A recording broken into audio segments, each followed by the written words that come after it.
Hey everybody, this is Alex. So I'm going to do this kind of like a lecture style here. We're going to cover the fall of the Roman Republic.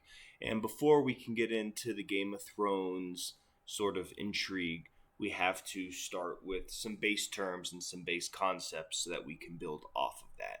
So with this video, we're going to cover those things. That way we all have a nice base to work from when we go forward and discuss more interesting and dramatic details. So the first thing we all need to know about is the Republic. Rome was a republic. Now, it was a republic in a sense that we would recognize pretty well today as Americans. It was not a direct democracy. It did have some aspects of it that served sort of as a direct democracy. However, it was a republic in the sense that individuals elected representatives to represent them in the government as a whole. Now, you can broadly split the republic or the republican government into two sets. You have the Senate and then you have the magistrates, right? So, first, here we're going to get into the magistrates. These were the guys that actually did the jobs to run the government and run Rome itself. They commanded the military, they spent money, they handled budgets, they did everything a government would do. So we have to take a quick aside and talk about Roman voting systems. This is going to be very basic. There's three voting systems. The first was the plebeian assembly. This is where all of the plebeians, the non-patricians, basically the non-nobility, would meet up in the town, city, or wherever, and they'd vote yes or no, and whoever carried the vote won, whether that would be yes or no. This could be served to elect plebeian political officials, the tribune of the plebs, which we'll get into, or it could be used to declare war or pass a vote or something like that. The second was the tribal assembly. So this was kind of like the electoral college. Everyone was divided into tribes and each tribe had a vote. Now, in the old times, tribe was based more or less on where you lived. So this was kind of like every region had a vote. However, the Romans considered your tribal identity to be something that is ingrained to your family. So people migrated all over, and eventually it really didn't matter. It wasn't like region to region, but every family had a region, a tribe that they were supposedly from, even though they didn't live where that tribe was from. So it was just still, though, you were a member of a tribe, and each tribe had a vote, and people lived all over. It didn't really matter. It was supposed to serve like the electoral college with each region having a vote, but after decades of migration, it didn't really work like that anymore. Then the third and the most popular vote, the most powerful vote, the vote that was used to elect the most powerful officials, was the Centura Assembly. This basically was like the Electoral College, except instead of dividing people based on state, they divided people based on wealth. So the patricians, the top 1.0001%, the nobility, they had a certain allotment of votes. And then the first class, the very, very richest Romans, had a certain allotment, and the second class, and third class, and fourth class, and so on until you eventually get to the urban poor, the proletariat, who only had one vote. So this was heavily favored in favor of the rich, right? Basically, the rich controlled like 99% of the votes and could decide whoever is going to be in power without any need of any input from the poor. So this was, everyone knew what this was. Everyone knew that this was meant to favor the rich, but that was just kind of how Rome worked. Certain things favored the rich, certain things favored the poor. And this type of vote, this Centura Assembly, which favored the rich, would be used to elect the most powerful individuals. So it was basically the Roman system and how the Roman system worked, that the rich got to decide the powerful stuff. The important people of Rome got to make the important decisions, and the plebeians got to make the plebeian decisions, if that makes sense. So these types of elections will come up a little bit. So just remember, there's the plebeian assembly, which is just the people meeting up, the tribal assembly, which is every person belongs to a tribe and each tribe gets a vote, and then the Centura assembly, which divides people into voting blocks based on their wealth.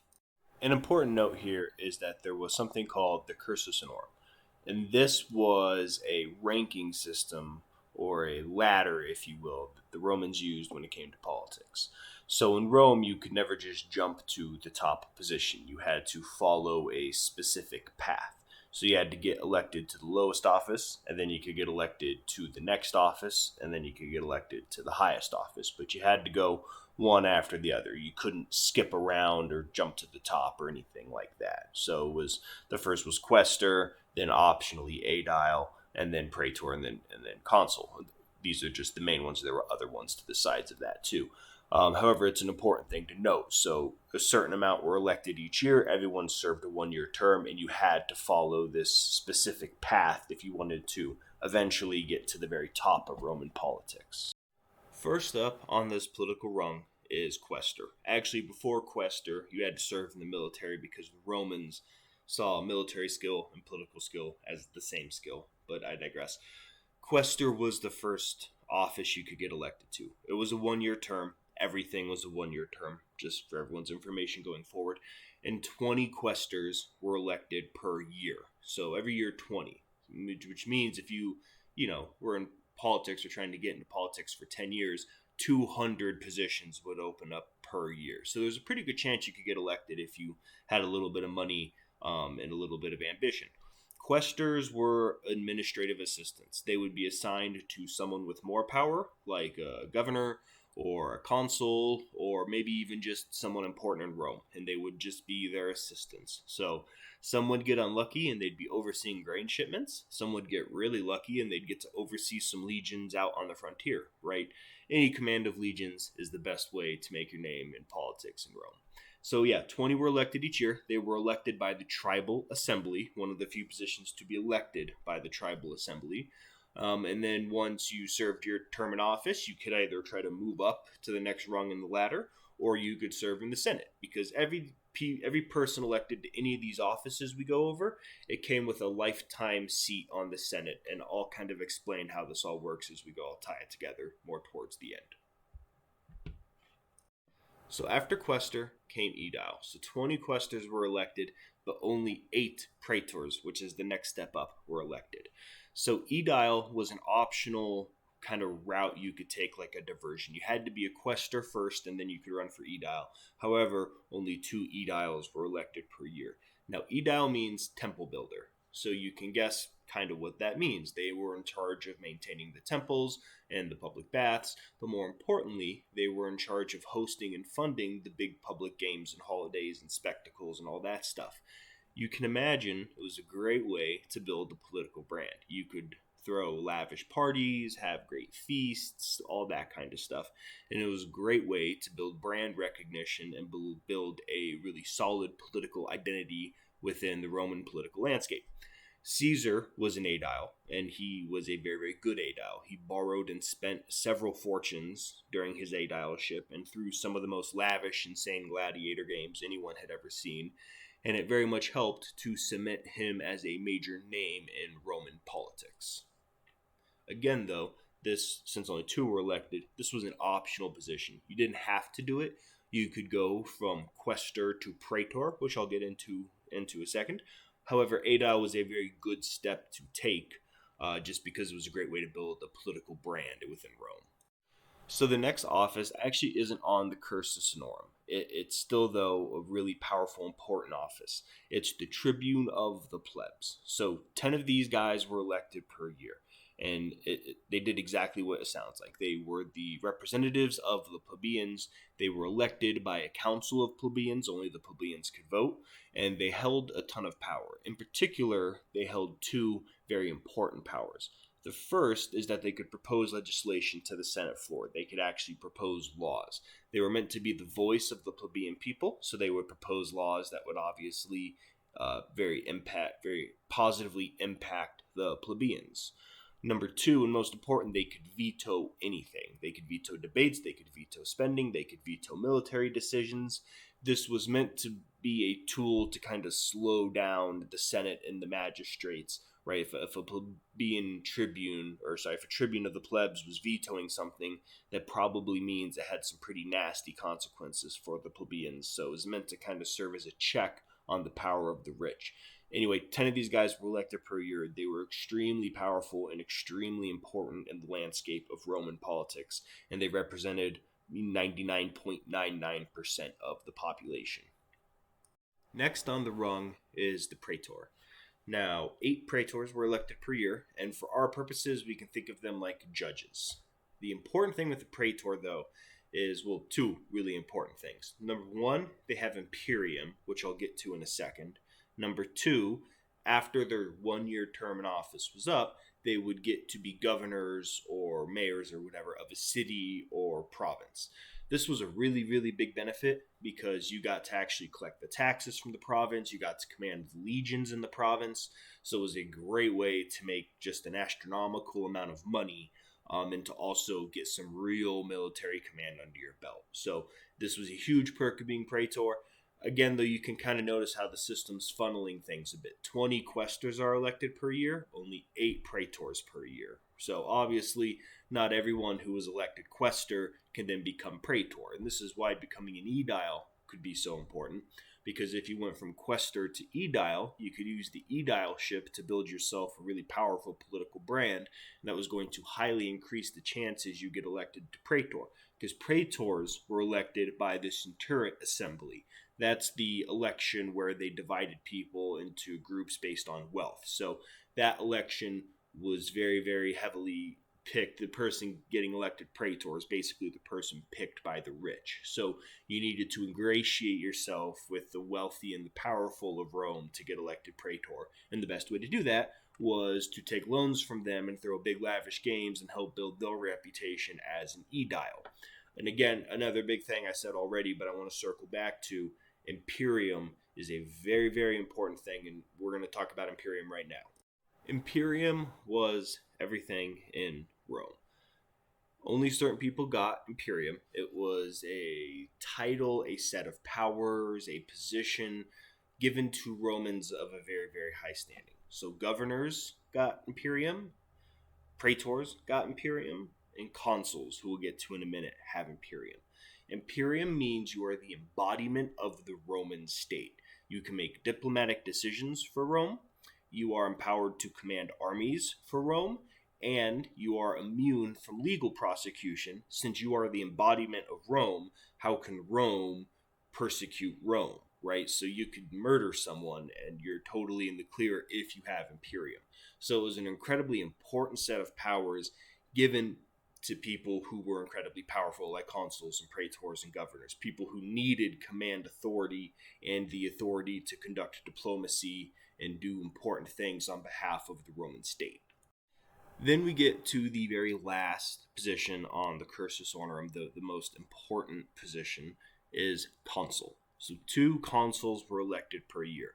This was elected by the centuriate assembly, the one that favored the rich, and these 2 consuls basically was the guys that got the first most votes and the second most votes. They would each serve a 1 year term, but they'd basically switch months. So every month they'd switch power and the other one would kind of sit out. Now, consuls had a ton of authority. Number one, they were commander-in-chief of the entire Roman military.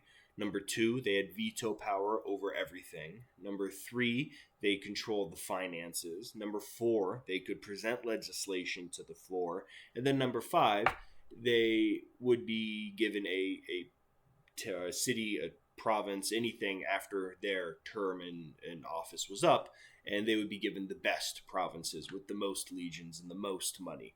If you were a consul, you were a big deal. And the best way I like to explain it is Rome had a system for numbering years like we all do, but no one really used those. Instead, they would refer to the year by who was consul for that year. So whereas we may say I was born in 27 BC, they would say I was born in the consulship of Caesar and Bibulus. So if you became consul, a year was named after you, and every single living Roman had knowledge over who was consul when, and was able to track time by that. That's how important consuls were. It was like king, mega celebrity, general, president, all kind of rolled into one. If you were a consul, you had achieved the highest thing you could achieve in Rome. You were a very, very, very big deal. So now we finally get to the Senate, which is different from the magistrates. So the Senate is the body of basically old rich men, is the best way to think about it. This number of senators could vary quite a lot, just depended on the time. Anyone who was elected quaestor, praetor, aedile, consul, if you were elected to anything, you were then given a lifetime seat on the Senate. So the magistrates, the consuls, the praetors, the quaestors, those guys would actually be doing stuff. But then to pass a law or to do anything, you would need to get the Senate to vote on it. So if you were the consul, you would call the Senate to order, you would debate a new vote, you would propose it, and then everyone would vote on it. So the Senate didn't actually have any power in terms of they're not like the American Senate. They didn't command legions. They didn't get to make laws. They merely got to vote and debate on stuff that the magistrates, the consuls, the praetors, the quaestors were doing. So they were two separate things. But having a lifetime seat on the Senate was fantastic. And an important thing in the Senate is that in the Senate, there were a lot of people and only so much time in a day. So let's say you were debating a new law or a decision to go to war or something important like that. The first to speak would be the active consul. The second to speak would be the other active consul who it wasn't his month. Then ex-consuls, people who had been elected consul but were no longer consul, would speak. Then the active praetors would speak. Then the ex-praetors would speak. And then the active aediles, the ex-aediles, active quaestors, ex-quaestors. So if you had been elected to a quaestorship 20 years ago and that's all you'd ever done, it would be highly unlikely that you would ever speak or have your voice heard in any Senate meeting or decision ever. You would get to vote and that would be about it. There are some exceptions to this. If you were a particularly powerful or well-known political figure, then you may be able to speak even if you were only ever a quaestor. There were certain Roman politicians who commanded a lot of authority despite their kind of lowly position. So there was that exception, but for the most part, debates and discussion would be funneled and focused by the current consuls, the ex-consuls, the current praetors, and the ex-praetors. And this is very much intentional. It was designed that only the people who had accomplished a lot and done a lot and were of really high repute would be the people who got their voices heard in important decisions. Because if you had just been elected quaestor and never done anything else, you weren't a very important person. So why would you be able to speak and debate on this very important issue, if that makes sense? The very last thing I want to get into is political parties. And now this is going to be a very, very brief overview because part of the foundations of all this is going to specifically go into the foundations of these political parties. But in Rome, during the most of the years that we're going to speak about, there were two political parties / political factions. Each had a different goal. So the easiest way to think about it is like America, where there's Republicans and Democrats. Now, they don't align exactly, and I don't think it's necessarily accurate to think of one group as like old Republicans and one group as old Democrats, but it had a very similar dynamic in that it was a kind of a team sport. Everyone was a member of one of these two political groups, and these two political groups were always at each other's throat, and that kind of brought the mechanisms of state to a halt because the whole system became about fighting these political battles with the other party rather than actively ruling and doing what you were supposed to do. So the first party were the Optimates. The Optimates were very anti-corruption. They favored the patricians, the rich, the powerful. They were very conservative in their votings, and they were not fans of the average Joe. They wanted to ensure that most power was held by patricians and by the Senate and by the rich and powerful, and that the people were uncorrupt and just did their thing. They were very, like you can imagine, a modern conservative party. They were highly conservative. The other party were the Populares. Now, this party was Caesar's political party, Augustus's political party. It would kind of become the political party that won out in the end. They were populists. They supported the average Joe. They supported land reform, tax reform, welfare reform, anything to help the people, the average urban poor, the average Roman Julius, right? Now, like I said, these two political parties had a lot of conflict with each other, and that would come to define a lot of Roman history in the latter years of the Republic and the mid Republic. And that's very important to remember, is that through the background of all this, there's these two political factions that are always kind of fighting each other. Now, since each party kind of had their groupies, right, they positions tended to favor one or the other. So the tribune of the plebs were almost always populares, which meant the populares always had some tribunes there so they could veto anything the optimates were trying to do. However, the Senate, which was mostly made up of patricians, rich old men, they tended to be conservative optimates. So consuls, praetors, those tended to be optimates. Tribunes of the plebs, anything kind of a lower office, tended to be populares. So each of the groups had veto power, and they could just kind of keep vetoing each other and creating this conflict within the Senate. And that's going to become very important as the story goes on. So we've covered today the various political positions within the Roman Republic: quaestors, aediles, praetors, consuls. We've covered also tribunes of the plebs, the Senate, the political parties, and then we're going to kind of see now how all these things become important, how they all come together in the fall of the Republic. The first part of the fall of the Republic is going to be about the Gracchi brothers, which is an incredibly important story, one very relevant, I think, even to the times we live in today.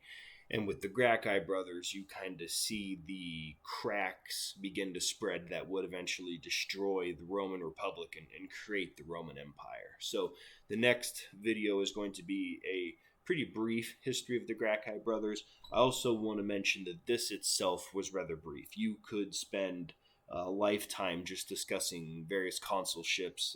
There's also a lot of different political positions I didn't mention that just don't really matter to the story here and aren't going to become too important. There was a censor, Pontifex Maximus, various religious positions, the Rex. So there are all sorts of things that I am glossing over. So don't take this as like a full, perfect video covering everything about Roman politics, but it gives us a pretty good idea of kind of how things functioned and what political positions did and how people got there. So we'll see you in the next video, and thank you all for listening to my PowerPoint.